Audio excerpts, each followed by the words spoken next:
हम तो पूछेंगे अगले आधे घंटे डिबेट नंबर 2 अनुपम खेर का मिशन कश्मीर। जम्मू कश्मीर के दौरे पर गए फिल्म अभिनेता अनुपम खेर ने दिया है कश्मीर समस्या सुलझाने का फॉर्मूला।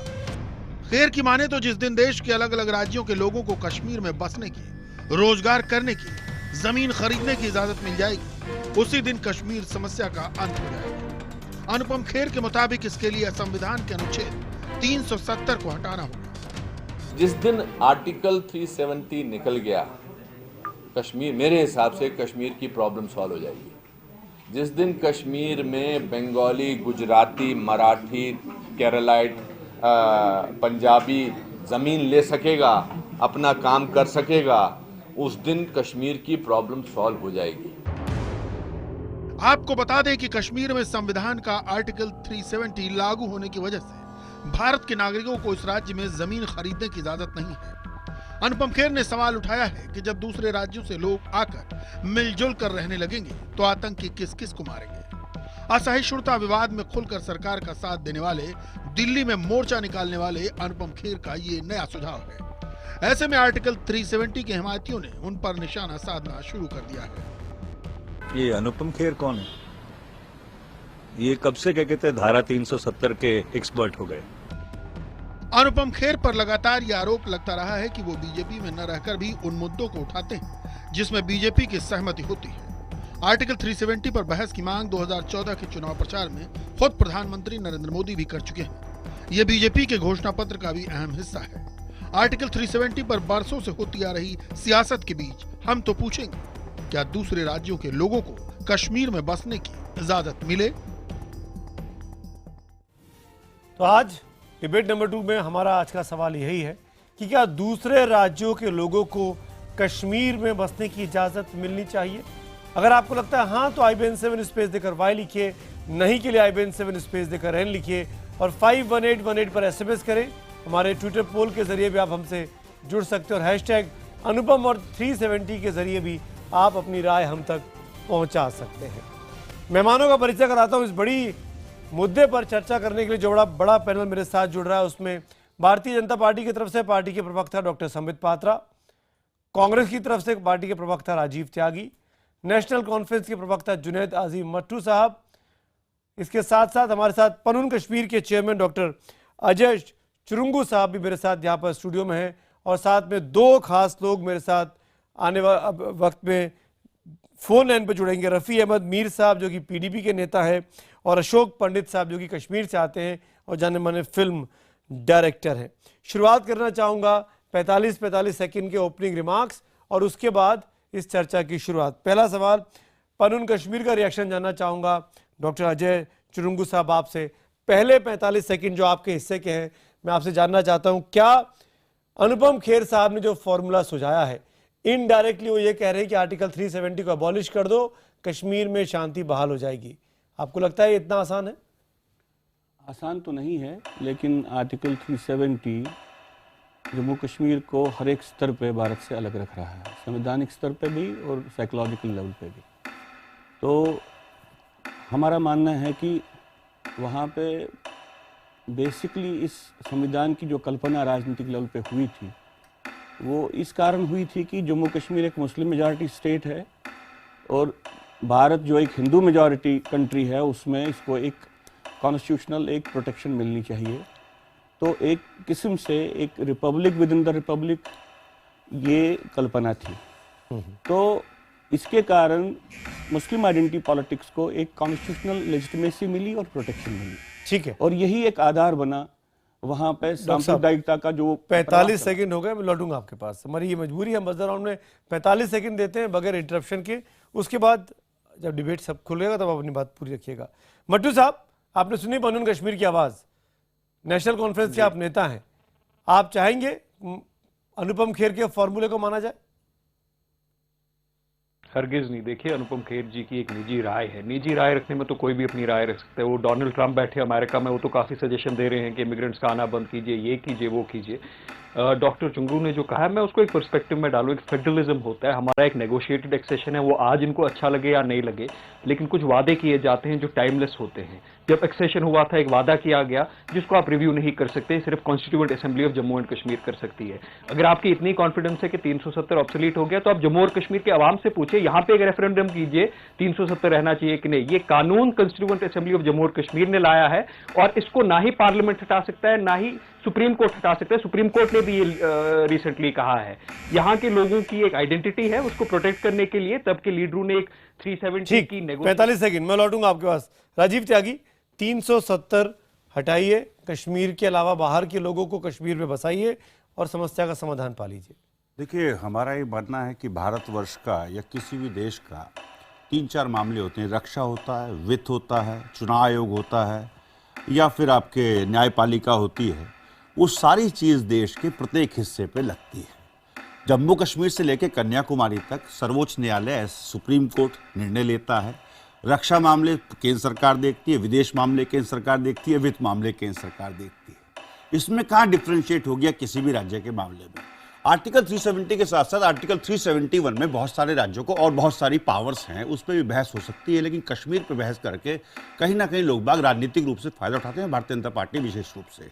भारतीय जनता पार्टी से मेरा सवाल है कि पीडीपी से गठबंधन करते टाइम उन्होंने गठबंधन की शर्तें क्या रखी हैं, ये बताएं। आपने संबित पात्रा, मैं आप ही के पास आ रहा हूं। हालांकि अनुपम खेर औपचारिक तौर पर भारतीय जनता पार्टी से जुड़े नहीं है, पर हम सब जानते हैं अनौपचारिक तौर पर वो आपकी सांसद किरण खेर जी के हस्बैंड हैं। खुलकर उस लाइन पे बोलते रहे हैं जो भारतीय जनता पार्टी की अपनी औपचारिक लाइन होती है तमाम मुद्दों पर। लेकिन संबित पात्रा, हम सब जानते हैं कि 370 को लेकर बीजेपी की राय साफ है कि 370 को खत्म किया जाना चाहिए। प्रधानमंत्री मोदी ने भी चुनावी सभा में कहा था कि इसका विश्लेषण करने का वक्त आ चुका है, जब वो जम्मू में थे। क्या अनुपम खेर के फॉर्मूले को मानने के बारे में केंद्र सरकार सोच सकती है? देखिए, शुरू से ही जहां तक भारतीय जनता पार्टी का सवाल है, डे 1 से हम तो वो पार्टी है जिसको श्यामा प्रसाद मुखर्जी जी ने बनाया। एक देश में 2 विधान, 2 निशान और 2 प्रधान नहीं हो सकते हैं, यही हमारे पार्टी का मुख्य तत्व है। और जहां तक कांग्रेस का विषय है, आज खुद कांग्रेस दर्शन ने छापा है कि नेहरू की पॉलिसियां गलत थी और पटेल की पॉलिसियां सही थी। खुद कांग्रेस की मैगजीन ने छापा है, तो हमें बताने की क्या आवश्यकता है। तीसरी बात, मगर देखिए जिस प्रकार का मैंडेट हमें मिला है जम्मू कश्मीर में, वहां के असेंबली में, स्वाभाविक रूप से पीडीपी और हम मिलकर मिनिमम प्रोग्राम के अंतर्गत या वहां पे गवर्नेंस चला रहे हैं। और मिनिमम प्रोग्राम में चूंकि हम दोनों के विचारधारा अलग अलग हैं, आर्टिकल 370 नहीं आता है। 25 सीट और 28 सीट का मसला है, गवर्नेंस देना बड़ी बात है। जब हम ठीक 45 सेकंड, पीडीपी के नेता रफी अहमद मीर साहब मेरे साथ है। मीर साहब, आपको लगता है कि ये अनुपम खेर का अपना निजी बयान है, इस पर तवज्जो नहीं देनी चाहिए? बिल्कुल, मेरा ख्याल ये है कि उनका निजी बयान है, बहुत से लोगों की मुख्तलिफ राय हो सकती है। लेकिन जहां तक रियासत जम्मू कश्मीर के लोगों का सवाल है, हम तो, हमारी पार्टी का ख्याल है, हम चाहते हैं कि जम्मू कश्मीर को जो हुकूक मिले हैं, स्पेशल स्टेटस मिला है, जितनी स्ट्रेंथन किया जाएगा उतना इसके हालात बेहतर होंगे।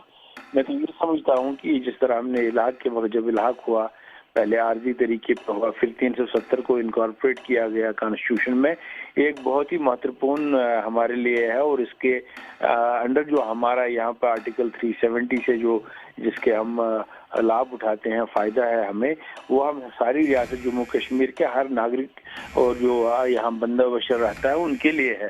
तो इसमें 45 सेकंड हुए। मीर साहब, मेरा सवाल आप ही से है। Debate is open now. Ashok Pandit साहब का फोन नहीं मिल रहा है।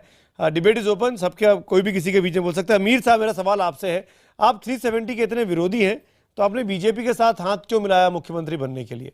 बीजेपी तो आज से नहीं, डे 1 से 370 का विरोध करती रही। दूसरा सवाल इसी से जुड़ा हुआ, अगर 370 खत्म हो जाता है, अगर भारत के दूसरे हिस्से के लोग कश्मीर में आके बसते हैं, तो रफी अहमद मीर या मुफ्ती मोहम्मद सईद को क्या दिक्कत है?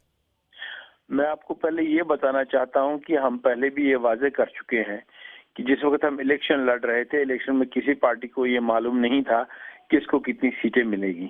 हमारी ख्वाहिश थी, हमारी कोशिश थी और हमारी ये उम्मीद थी कि हमारी सरकार बनेगी। हमारा एक अपना एजेंडा था और बीजेपी का एक अपना एजेंडा था। लेकिन जब रियासत जम्मू कश्मीर के लोगों ने डिसाइड किया कि 25 सीटें एक पार्टी को मिली, 28 सीटें एक पार्टी को मिली, तो हमें उसका रेस्पेक्ट करना पड़ा उस वोट का जो मिला। आपने बीजेपी के साथ कॉम्प्रोमाइज कर लिया, ठीक। और जो इसमें इश्यूज वो थे जिनका कॉन्फ्लिक्ट 2 पार्टीज के दरमियान था, उनको हमने बैक बर्नर पर रख के डेवलपमेंट। अब आप बताइए कि दूसरे हिंदुस्तान के लोग वहां के क्यों नहीं बच सकते हैं, क्यों आप लोग विरोध करते हैं? इसलिए कि जब हमारा इलाहाक हुआ उस वक्त रियासत जम्मू कश्मीर का हिंदुस्तान के साथ हमें मुस्लिम अक्सरी रियासत होने के साथ साथ हमें उस वक्त ऑप्शन था कि we could have decided otherwise, लेकिन हमने जब हाथ मिलाया अपने मुल्क हिंदुस्तान के साथ तो उस वक्त एक स्पेशल स्टेटस की बात हुई कि एक स्पेशल स्टेटस मिलेगा। अरे वो 70 साल पुराना हो गया ना, उसी को तो रिव्यू करने की बात चल रही है मीर साहब। इसको तोड़कर आप मीर साहब उसी को रिव्यू करने की बात आई है। हिंदुस्तान का हर शख्स किसी भी राज्य में जाकर कुछ भी कर सकता है, जमीन खरीद सकता है, रह सकता है, बच्चों को पाल पोस सकता है, कश्मीर को छोड़ के। क्यों? लेकिन आप कश्मीर के लोग बाहर कहीं भी आ सकते हैं, हम वहां नहीं जा सकते। आप वो पस मंजर भूल जाते हैं जिसके तहत हमने मुल्क के साथ इलाक किया है। मैंने कहा जब 1947 में ये एक मुस्लिम अक्सरियती रियासत थी और उसमें ऑप्शन ये था, उस वक्त ये कहा गया था इलाक के वक्त ही यहाँ पर फिर रेफरेंडम होगा, यहाँ पर रायशुमारी हो जाएगी। तो क्या जिंदगी भर ऐसे ही चलेगा? तोड़कर हमने रेफरेंडम में जम्मू के नतीजे कुछ और आएंगे, कश्मीर के नतीजे कुछ और आएंगे।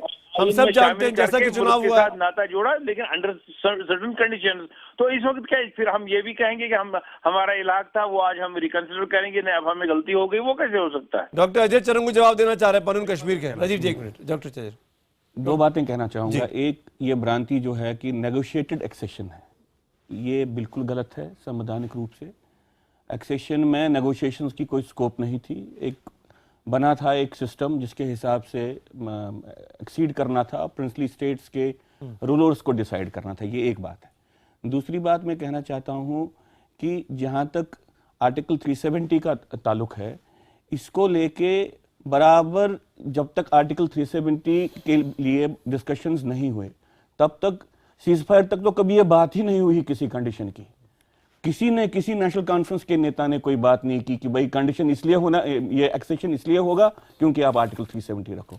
इस बात को कि आर्टिकल 370 वहां पे रहना है, मुस्लिम मेजॉरिटी कैरेक्टर के साथ लिंक करना, प्रॉब्लम यही है कि इसके कारण मुस्लिम सांप्रदायिकता को एक कॉन्स्टिट्यूशनल एक प्रोटेक्शन मिला और वही अल्टीमेटली इस स्टेज पे आ गया कि अब कश्मीर में हम इस्लामिक स्टेट या अलकायदा या लश्करी तौबा की बातें कर रहे हैं। राजीव त्यागी जवाब दीजिए इस बात का। देखिए, कुल मिलाकर के जो स्थिति है 1953 से लेकर के 1986 तक की जो स्थितियां हैं, 53, 1954, 58, 1959, 1960, 1964, 1965, 1966, 68, 1971 और 1986, इन सब जो मैंने ईयर गिनाए हैं इसमें कांग्रेस पार्टी की सरकार रही और कांग्रेस पार्टी ने समय समय पर आर्टिकल 370 में जो भी बेहतरी के लिए कश्मीर के लिए देश की हो सकता तो वो किया।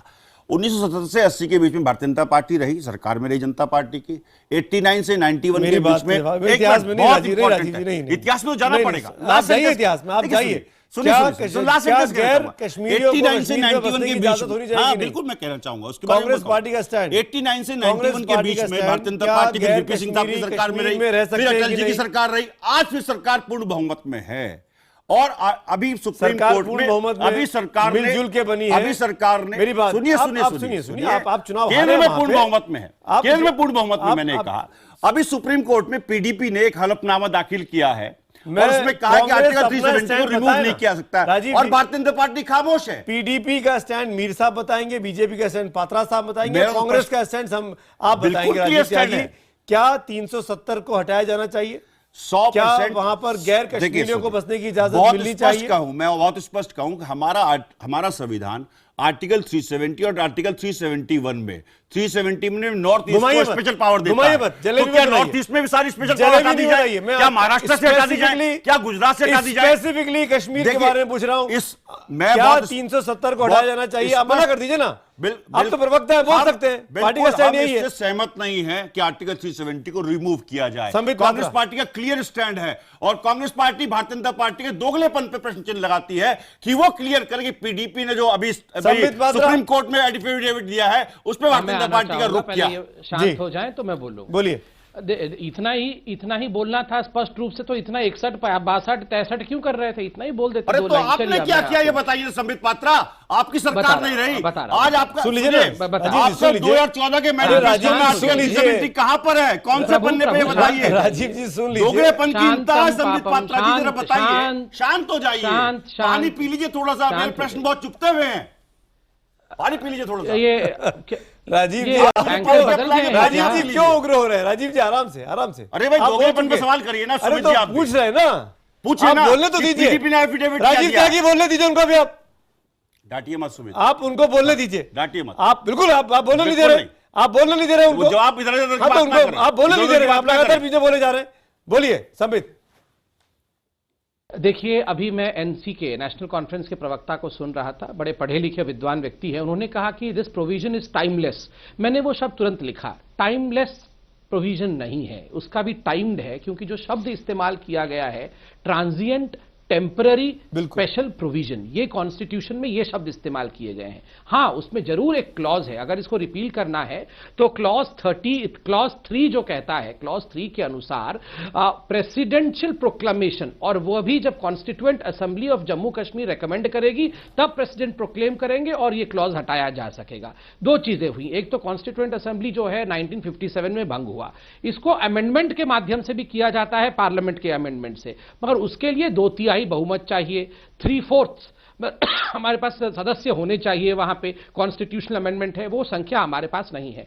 तीसरी बात, एक पते की बात बताऊं, अंबेडकर साहब जिनको हम अपने कॉन्स्टिट्यूशन के पैरोकार मानते हैं, उनको हम गार्डियन मानते हैं, उनके बड़े स्ट्रांग रिजर्वेशन मैं बोलूं अब जरा, संबित, मैं इसका जवाब दूं? 370 को लेकर मैं आता हूं संबित, मैं जवाब दूं? प्लीज एक सेकंड में पूरा संबित कर जी, लूं। जवाब देना ये मत वाला करना। आप सुन जब लीजिए। पीडीपी से हाथ मिलाते आप हैं, जवाब दे दीजिएगा। आप पीडीपी से मैं हाथ इसका भी मिलाते हैं जवाब तो आप दूंगा, भूल सर। जाते हैं इन तमाम बातों उस को। पर जवाब नहीं दिया। नहीं, आपने ठीक कहा, ये आपने बिल्कुल ठीक कहा, ये सवाल वाजिब है। आप देखिए, हमें 25 सीटें मिली, उन्हें 28 सीटें मिली। अब चूंकि हमारे अलग अलग स्टैंड है, इसलिए ऐसा हो सकता था कि प्रेसिडेंट रूल में नहीं, आप जम्मू सरकार कश्मीर से को बाहर रखा आए जाता थे। और किसी की सरकार एक तरीका नहीं ये था कि जब ठीक है ना? पीडीपी ने या सुप्रीम तो- कोर्ट में या तो एफिडेविट दिया इन था, सारे- तो सर, संबित जी सर, आप सर, तो थोड़ा बहुत शांत हो नेशनलिस्ट जाइए। है, आप लोग तो मैं- राष्ट्रवादी हैं, मैं बता रहा बाकी हूं, सब आप- देशद्रोही हैं, आप थोड़ा तो सा- आपको सरकार से वो बाहर आ थोड़ा सा जाना चाहिए था कांग्रेस संबित दर्शन पात्रा जी। पढ़िए। भाई थोड़ा सा राष्ट्रवादी तो कांग्रेस आप है ना, दर्शन बाकी पढ़िए, तो राष्ट्रवाद का प्लीज, ठेका शांत किसी हो और के पास जाइए। है नहीं। आपके पास राष्ट्रवाद का ठेका आपके है। पास रखा हुआ है, कांग्रेस दर्शन आप पढ़िए। प्लीज कांग्रेस दर्शन की बात आप किसी शांत और हो दिन जाइए। कर लेंगे संबित हाँ, पात्रा वो पढ़िए, वो जी। पढ़िए लेकिन थोड़ा मैं सा। आपको एक चीज आप कोट पढ़ के करना आते चाहूंगा नहीं हैं, यहाँ पे, चिल्लाते हैं। और कांग्रेस मैं एक चीज दर्शन और कोट पढ़िए, करना नेहरू जी के चाहूंगा, बारे में ज्यादा क्या जानिए। संविधान में जम्मू थोड़ा कश्मीर नेहरू के जी के बारे संविधान में ज्यादा जानिए। में धारा 3 के ये तहत ये सुमित नहीं जी कहा गया कि कहाँ जम्मू से कश्मीर भारत का ऐसे अभिन्न होते है? पता नहीं। क्या भारतीय जनता पार्टी की ओहो, सरकार शांत हो ने जाइए। आर्टिकल 370 में कहीं भी कोई बदलाव किया आज तक? कई बार सरकार आपकी रह चुकी है, ये मेरा प्रश्न है। नहीं, सब कुछ नेहरू पीडीपी जी ने ने किया है, एफिडेविट क्यों दिया और पूरे भारतीय जनता पार्टी अरे वो खामोश नेहरू क्यों जी रही, के ये मेरा कारण ही प्रश्न ये है। सब- ये सारी गड़बड़ियां आप ही के नेहरू जी के कारण हुई अरे है। नेहरू जी पढ़िए के बारे में कांग्रेस जो आप दर्शन कह रहे हैं ना जाके। संबित ना पात्रा होते जी, नेहरू जी ना के बारे में होता ये विशेष रूप गड़बड़। से कह दूं, मैं बता रहा हूं, पंडित नेहरू ना वो होते व्यक्ति नेहरू, थे ना होती जो ये प्रगतिशील ना होती समाजवाद के कश्मीर लिए की ये थे, गड़बड़ियां। धर्मनिरपेक्षता तो के लिए थे, प्रायश्चित देश करिए के लिए जाके। मैं लड़े थे। वापस मुद्दे पर और लेके ऐसे आता हूं। बहुत सारे राजीव जी, कांग्रेस संबित बैठ जी, के राजीव जी, पैसे संबित जी, इस ब्लॉक को जलाने का कुछ काम नहीं कर होगा। रहे थे जाने के बाद। राजीव जी, आपके पक्ष में राजीव जी, आसानी होता है, राजीव जी, लोगों को याद राजीव जी, नहीं हाथ रहता जोड़ है। के रिक्वेस्ट कर रहा हूं इस बार में आपसे, हाथ जोड़ के डिबेट को मुद्दे पे रहने दीजिए। ये हाथ जोड़ना सिर्फ राजीव जी के लिए है। जुनैद अजीम मट्टू साहब, मेरा सवाल आपसे, नेशनल कॉन्फ्रेंस के नेता हैं, पनून कश्मीर ने कुछ सवाल उठाए थे डॉक्टर चरंगू ने। मेरा आपसे बहुत सीधा सा सवाल है, क्यों किसी भी आम हिंदुस्तानी को कश्मीर में रहने की इजाजत नहीं मिलनी चाहिए? क्यों कोई भी कश्मीरी हिंदुस्तान के किसी में हिस्से में जाकर रह सकता है और कोई भी हिंदुस्तानी वहां जाकर नहीं रह सकता है? क्यों मट्टू साहब? सुमित जी, आपका जो अंदाज है पूछने का कि वो बस क्यों नहीं सकते, रह क्यों नहीं सकते, ये एक बहुत ही गलत पर्सपेक्टिव है। अच्छा, लैंड सही बता प्रोटेक्शनिज्म, दीजिए आप। लैंड ये जो इंडिजिनियस, वो बता रहा हूँ, आप बताने दे तो बता दूंगा। सॉरी अगर आपको बुरा लगा कि मैंने कहा कि आपका पर्सपेक्टिव गलत है, लेकिन वो है और मैं आपको एक्सप्लेन करूंगा। बिल्कुल बिल्कुल, बोलिए आप। जो इंडिविजुअल इंडिजिनियस लैंड राइट्स होते हैं, ये कोई यूनिक चीज नहीं है। हिंदुस्तान यूनिक नहीं है, हिंदुस्तान दुनिया की एक ही कंट्री नहीं है, ना ही कश्मीर एक ही रियासत है हिंदुस्तान की। ये concept countless countries, around 28 countries around the world have this concept. आप मुझे बोलिए, आज फ्लैग की भी बात की जा रही है, हालांकि इस डिबेट में बात नहीं की जा रही है। यूनाइटेड स्टेट्स ऑफ अमेरिका में जितने स्टेट हैं, क्या हर एक स्टेट का फ्लैग नहीं है? तो आपका मतलब है कि वहां पे भी फिर वहां पे तो 50 संविधान हुए। तो आप इसको इतना सिंप्लीफाई ना कीजिए। ये India is a multi cultural, multi nationalistic. Doctor Ajay Chrungoo मेरे साथ बैठे हुए हैं। बात सुनिए, सुनिए ना, एक छोटी सी संस्था है पनून कश्मीर की, जो कश्मीरी पंडितों की संस्था है, हम सब जानते हैं। डॉक्टर चरंगू के आपके साथी नहीं है, आपके मित्र नहीं है, आपके साथ वहां नहीं रह सकते? आप जितना आपने बाकियों को बोलने की इजाजत दी, मुझे उसकी बस आधी इजाजत दीजिए। पूरी की तो मैं एक I won't dare to ask for equal time, I will ask for half the time. So please tell me, क्या पूरी दुनिया में ये मॉडल नहीं है? और हिमाचल प्रदेश में क्या लैंड प्रोटेक्शन राइट्स नहीं है? तो उसका मतलब है कि हिमाचल प्रदेश में भी दूसरा संविधान है, वहां पे लैंड प्रोटेक्शन राइट्स नहीं है, नॉर्थ ईस्ट में लैंड प्रोटेक्शन राइट्स नहीं है। की तुलना कर रहे हैं? क्यों नहीं करूंगा ये? हाँ, क्यों नहीं करूंगा, वहां पे भी तो लैंड प्रोटेक्शन राइट्स हैं। आप बोलिए क्यों तुलना नहीं कर सकता हूँ? आप इजाजत नहीं देंगे मुझे तुलना करने की? हिमाचल में नहीं है, हिमाचल प्रदेश में हिंदुस्तान का संविधान नॉर्थ ईस्ट में नहीं है, सुमित जी, तो कश्मीर में नहीं चलता है, जम्मू और कश्मीर में नहीं चलता है हिंदुस्तान का संविधान। चलता है बिल्कुल, आयोग वह चुनाव नहीं कराता है जम्मू कश्मीर में? क्या न्यायपालिका निर्णय नहीं लेती है? क्या रक्षा मामले, विदेश मामले? मैं तो अपने आप को हटा लेता हूँ, संबित बात करने दीजिए मुझे। नहीं, मुझे क्यों नहीं बात करने 370? दीजिए। आप मुझे बोलिए, रह सकते हैं? अमरनाथ यात्रा नहीं होती क्या? कश्मीर के लोग उस वक्त don't they play wonderful host? बिल्कुल, आप that's ये what I'm बात समझ saying. लीजिए। बट्टू साहब, यही तो मैं कह रहा हूं कि आप इतने अच्छे होस्ट हैं, जब आप इतनी सफलता से अमरनाथ यात्रा करवाते हैं, तो क्यों नहीं किसी भी केरलाइट को, किसी भी मलयाली को वहां रहने देते हैं? बताइए ना। रहने क्यों नहीं देते? रह तो रहे हैं। आप कहते हैं कि यहाँ पे वो रोजगार नहीं कमा सकते। बिल्कुल रोजगार कमा सकते हैं। अभी तो हजारों लोग यहाँ पे इंडियन बाकी स्टेट से रोजगार कमा रहे हैं। पहली बात रोजगार कमा रहे हैं, लेकिन अगर कश्मीर का कोई नागरिक हिंदुस्तान में कहीं पे रहता है तो वहाँ की डेमोग्राफी के लिए खतरा क्यों नहीं होता है? और हिंदुस्तान का कोई व्यक्ति अगर कश्मीर में जाके रहे, इससे वहाँ की डेमोग्राफी को क्यों खतरा रहेगा? ये खतरे को नहीं मानते हैं लोग। वो तो कह रहे हैं ना कि इसकी वहाँ की मुस्लिम अक्सरियत के चरित्र को प्रिजर्व करने के लिए ये जरूरी है, इन्होंने पहले वक्तव्य में कहा। दूसरी बात मैं ये कहना चाहता हूँ कि जो जम्मू कश्मीर के संदर्भ में ये बात कर रहे हैं कि वो आ सकते हैं, जहां पे कम्युनल पॉलिटिक्स को कॉन्स्टिट्यूशनल प्रोटेक्शन मिले, वहीं पे जिनोसाइड्स होते हैं, लोगों को निकाला जाता है। तो ये लोग अभी भी इस बात को नहीं समझ पा रहे हैं कि एक पूरे समाज को इसलिए निकाला जा चुका कि वहां के पॉलिटिक्स में कम्युनलिज्म इस तरह घुस गया था कि वहां पे सहिष्णुता का कोई वहां पे स्कोप ही नहीं रहा। मैं एक और बात जस्ट इतना कहना चाहता हूं कि इस वक्त सिचुएशन ये है कि कांग्रेस और भाजपा का एजेंडा ऑफ अलायंस लिखने के बाद लगभग एक साइड पे है। बिल्कुल, मैं एक बात कहना चाहता हूं, 1975 में कांग्रेस पार्टी की सरकार थी कश्मीर में। हमने वो सरकार कुर्बान करके शेख अब्दुल्ला साहब को वहां पे मुख्यमंत्री बनाने का काम किया, सिर्फ इसलिए कश्मीर बेहतर रहना चाहिए, कश्मीर के लोगों को विकास मिलना चाहिए। आर्टिकल 244 जो संविधान का है, उसके तहत नॉर्थ ईस्ट को हमने बहुत सारी स्पेशल पावर दी हुई है। देखिए, हमारा देश में हर 10 किलोमीटर पे भाषा, संस्कृति और हर चीज बदलती है। तो ऐसे टाइम पे हमारे जितने भी स्वतंत्रता संग्राम सेनानी थे या नेता थे उस टाइम के, उन्होंने बहुत कुछ सोच समझ के ये कॉन्स्टिट्यूशन बनाया। नंबर 1। नंबर 2 बात यहां कहना चाहूंगा, क्या श्यामा प्रसाद मुखर्जी उस कैबिनेट का अंग नहीं थे? आर्टिकल 370 वाली कैबिनेट के क्या नहीं थे? क्या आज श्यामा प्रसाद मुखर्जी जी के बारे में मैं कोई अपशब्द कह सकता हूं? ये राइट तो मुझे नहीं है। क्या उनकी देशभक्ति पे कोई मैं ठीक उसी तरह से नेहरू जी, पटेल जी या कांग्रेस के जितने भी लीडर थे। राजीव जी, जवाब ले रहा हूं, आपकी बात का वक्त की कमी है। जी संबित जी, देखिए, मैं लास्ट में आपको अंबेडकर जी की बात बताना चाहता हूं। ये हिंदुस्तान को जानना चाहिए कि जब शेख अब्दुल्ला अंबेडकर जी के पास गए थे कि नेहरू जी के कहने पर कि आप आर्टिकल 370 ड्राफ्ट करिए, तो कितना गुस्सा हो गए थे अंबेडकर जी ने। उन्होंने क्या कहा था, मैं कोट करता हूं, coat, You wish India should protect your borders, she should build roads in your area, she should supply you food grains, and Kashmir should get equal status as India. But government of India should have only limited powers and Indian people will have no rights in Kashmir.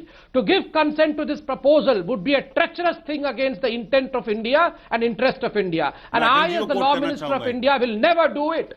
Ambedkar ji ने कहा कि मैं विधि मंत्री के नाते कभी भी इसे नहीं करूंगा, इसलिए गोपाल सुब्रमण्यम अयंगर ने इसे ड्राफ्ट किया। याद रखिए, ये हमारे कॉन्स्टिट्यूशनल मेकर के बारे में मैंने आपको कोट करके सुनाया। और नेहरू जी ने ही सब नेहरू जी के बारे में पटेल अभी जो अटल साहब ने कहा 1964 में संसद में बयान दर्ज है, मैं अपने मित्र से कहूंगा कि कृपया संसद में उस बयान को पढ़ लें जो अटल साहब ने नेहरू जी के बारे में कहा था। Dream has remained half fulfilled और सॉन्ग हैज बिकम साइलेंट, और flame has vanished into the unknown। Rajiv Tyagi, Sambit Patra, Mattoo साहब, मीर साहब, चुंगरू साहब, थैंक यू सो मच जुड़ने के लिए। वक्त की बहुत कमी है, लेकिन अनुपम खेर ने एक बहस तो जरूर छिड़वा दी है। एक बार फिर से सोचने पे बार बार झकझोरा जा रहा है कि आर्टिकल 370 को रिव्यू करने का या उसको रिव्यू करने के लिए उसकी समीक्षा करने का कोई वक्त आ गया है। उस पर चर्चा इस देश में क्या इस वक्त छिड़नी चाहिए, इस पर, इस खबर पर लगातार हमें नजर रहेगी। ट्विटर पर हमने यही सवाल पूछा था जो अनुपम खेर ने उठाया था कि क्या दूसरे राज्यों के लोगों को कश्मीर में बसने की इजाज़त मिले। 94% हाँ में जवाब देते हैं जो हमारा दर्शक वर्ग है। 6% ना में जवाब देते हैं कि दूसरे राज्यों के लोगों को बहुमत में लोग कह रहे हैं कि कश्मीर में बसने की इजाज़त मिलनी चाहिए। आज हम तो पूछेंगे, मैं मेरे साथ इतना ही, वक्त है ब्रेक का। ब्रेक में जाऊं उसके पहले मेरे सहयोगी प्रवीण तिवारी आपके साथ जुड़े। डॉक्टर प्रवीण तिवारी, आज क्या है खास 9 बजे? सुमित जी, नए साल का जब जश्न होता है तो जोश, मस्ती, युवाओं में उत्साह देखने को मिलता है, लेकिन इसके साथ साथ एक जहर भी घुलता चला जाता है इस जश्न में। उस जहर का नेटवर्क कितना बड़ा है और कितना खतरनाक है, ये हम दर्शकों को बताएंगे एक छोटे से ब्रेक के बाद इंडिया 9 बजे में।